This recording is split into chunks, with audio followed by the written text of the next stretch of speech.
I had an idea about how sad and unlucky my sister is. I came up with the perfect plan. What kind of plan? Just watch and see. Mary put on a fancy dress, like one you'd wear to a wedding.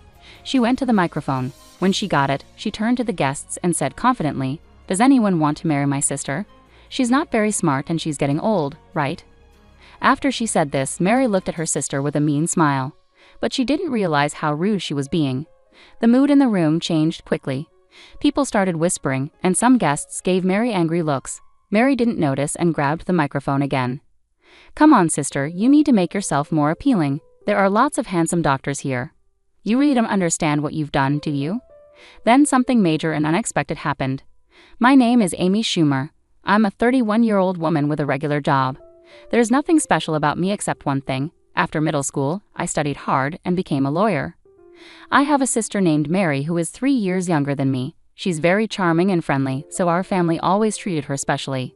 I'm not very noticeable, just plain and average. I'm not very charming, so my family and relatives didn't care about me much.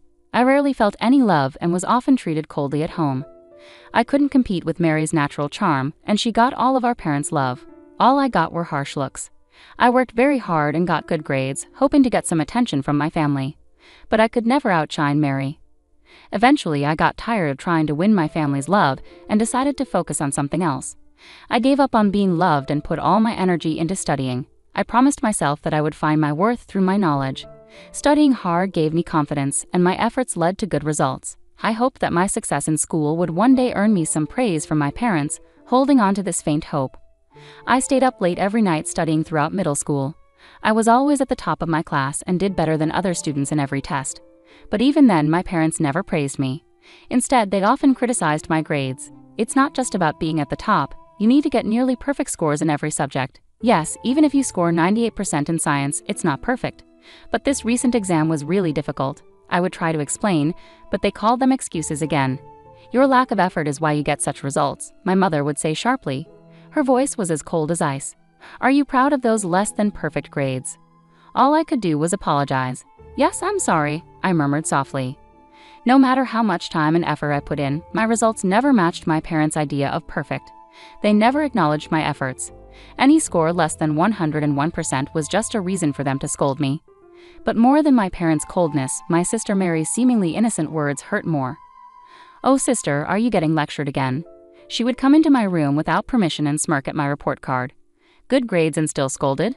That's sad. I'd get praised for barely passing." "Did you come here just to say that?" I asked, feeling frustrated. "I was worried about you. Maybe you were feeling down again," Mary said, pretending to be concerned.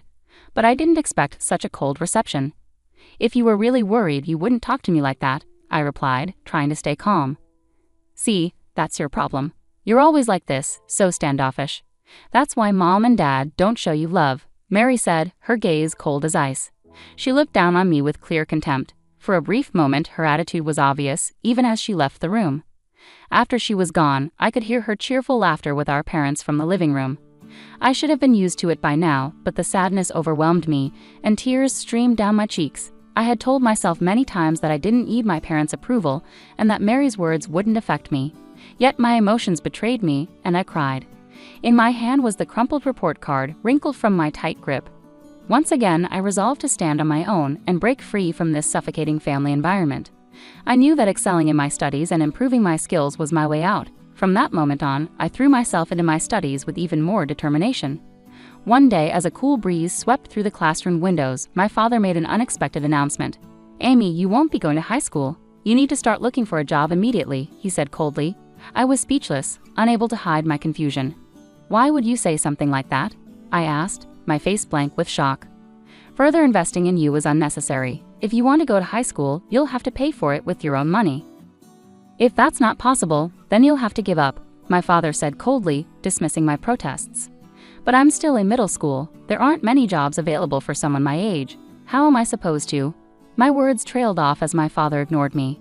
"You need to accept this. After discussing it with your mother, we've decided to focus our finances on Mary. We can't afford to spend more on you," he declared firmly. "That's not fair," I thought bitterly, but my father's decision was final. His words hit me like a sudden storm, draining all color from the world around me. My mother and sister looked on with undisguised smiles, seemingly enjoying my despair. "I understand better now. there were options like finding schools with tuition waivers or scholarships. But back then, without knowing how to access that information, I was devastated by the end of my educational path. Since that day, my love for learning quickly faded. Even the praise from my homeroom teacher, who always admired my grades, felt empty. The lack of support for education at home made my chances of going to college seem even more hopeless. Right after graduation, I started working at a local factory since I wasn't old enough to live on my own yet. I stayed with my family until I turned 19, working hard and contributing most of my salary to the household. I saved whatever little money I could for myself, enduring those tough days that felt like crawling through an endless tunnel. On my 19th birthday, I left home. I left a letter for my family and walked away from the place that now only held memories.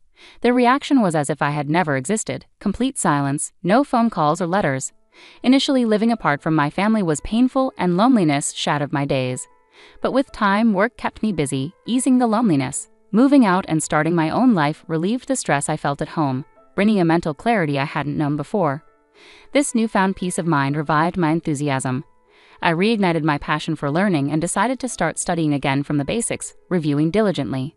The joy of learning filled my heart once more. I moved on to high school textbooks and immersed myself in extensive reading. Along the way, I became captivated by books on law, sparking a deep interest in the legal profession.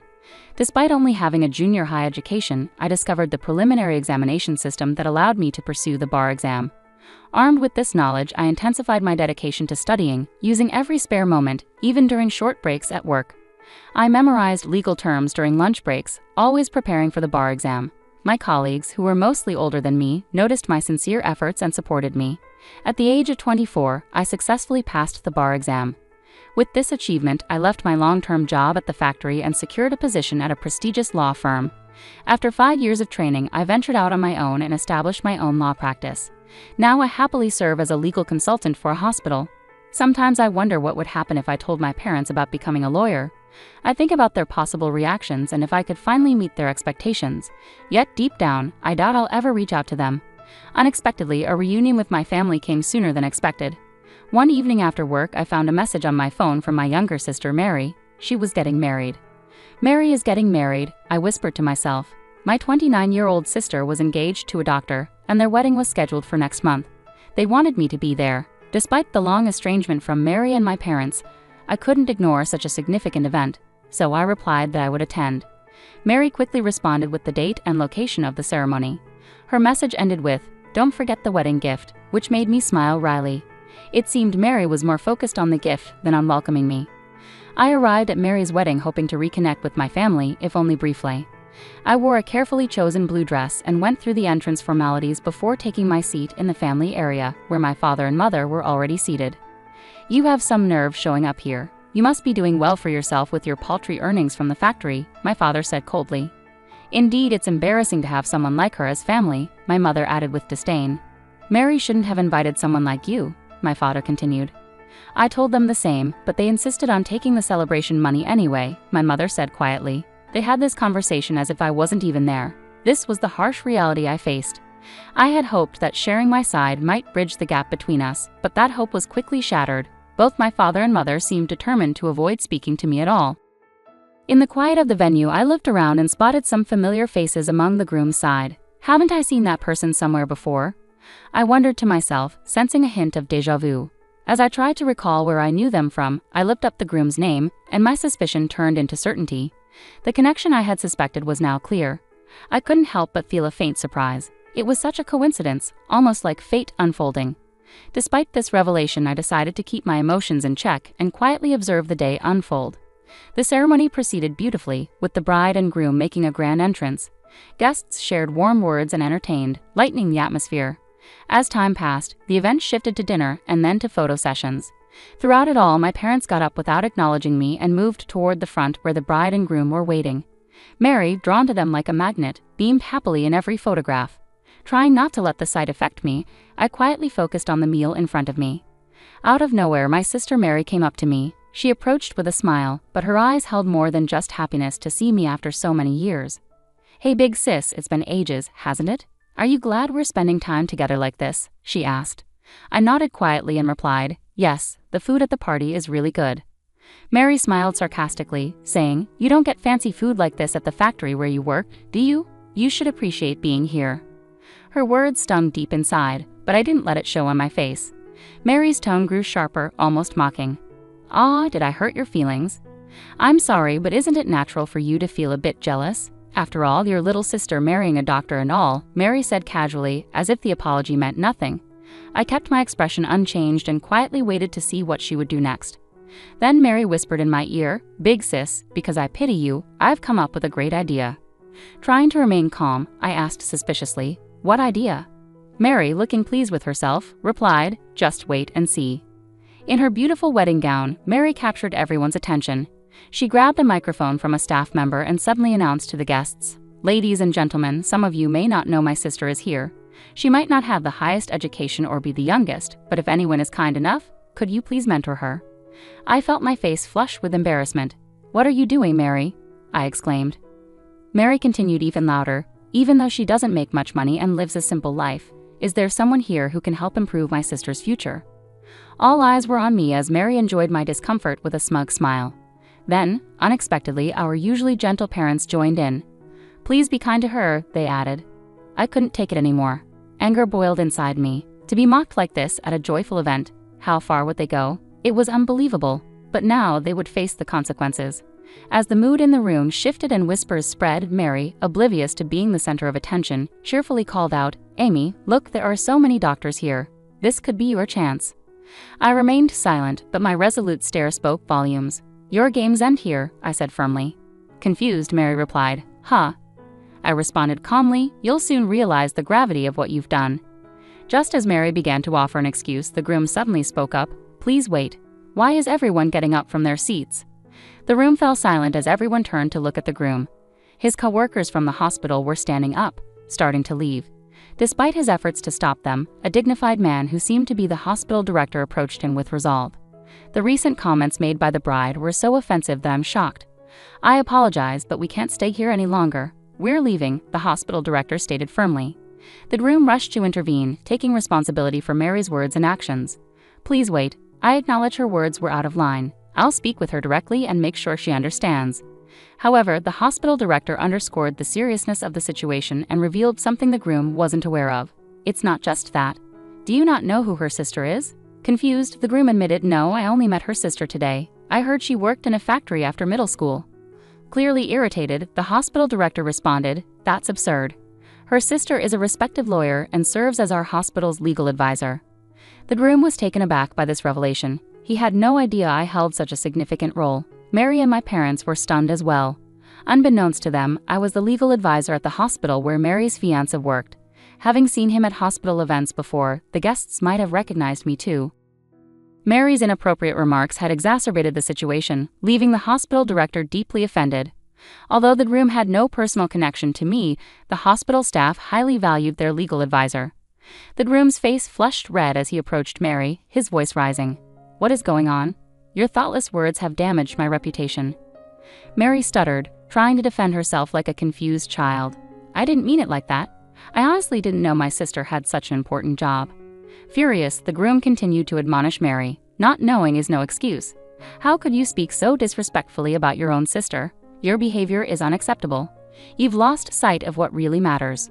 Mary, desperate to explain herself, pleaded, "Wait, please listen. There's a reason for all of this." But the groom, not willing to hear any more excuses, declared firmly, "The engagement is over. I don't want to hear your explanations. This is where our relationship ends." Shocked by his words, Mary collapsed where she stood, her face drained of color. In a burst of anger, the groom stormed out of the wedding hall, followed by the other guests. Just as I was about to leave, I heard my sister's desperate cry behind me. "Please, Amy, help me." Ignoring her plea, I turned back and faced her sternly. "Help you? Why should I? You brought this upon yourself with your own actions. Making fun of others and then trying to play the victim is disgraceful." Mary, clearly confused and anxious, pleaded, "Why are you being so harsh? If I had known you were successful as a lawyer." With a calm yet resolute demeanor, I replied, "Why should I have informed someone who never bothered to reach out to me about my career? Actually, I had already decided to sever ties after this wedding. Now, seeing how things turned out for you, I feel a sense of closure. You must be disappointed that your engagement to a doctor fell through. I suggest you work hard to find your next prospect." With those words, I left the venue gracefully. In the distance, I could hear the murmurs of disapproval from my parents and other guests. Everything unfolded as I had anticipated, and Mary's marriage was called off. My parents, who had pinned their hopes on Mary marrying a doctor for security, expressed their anger toward her for the first time.